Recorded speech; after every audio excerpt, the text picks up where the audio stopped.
تم جیسا گما کرو گے اللہ کو ہو بہو ویسا ہی پاؤ گے۔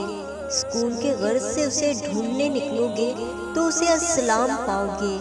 جب تم گناہوں میں لپٹ کر ہار جاؤ گے تب اسے الغفار پاؤ گے۔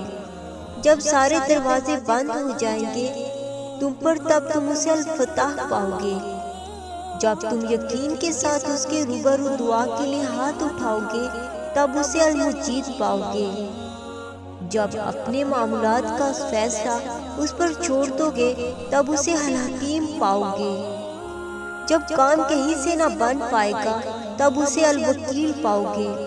جب اپنی من پسند چیز اس کی حفاظت میں چھوڑ دو گے تب اسے الحفیظ پاؤ گے۔ جب بے بسی کی انتہا تمہیں سجدے میں گرا دے گی تب اسے القادر پاؤ گے۔ جب دنیا کی ساری محبتیں تمہیں رد کر دیں گی تب اسے الودود پاؤ گے۔ معجزوں کا دروازہ تو ہمیشہ سے کھلا ہے تمہارے لیے۔ کبھی تم نے تہجد میں مانگ کے دیکھا ہے کیا؟ تہجد تو ہے ہی معجزہ۔ تمہیں تہجد نصیب ہو گئی تو وہ تمہیں سب نصیب ہو جائے گا جس کی تمہیں چاہت ہے، اور پھر تمہیں یقین ہو جائے گا کہ معجزہ ہو گیا ہے۔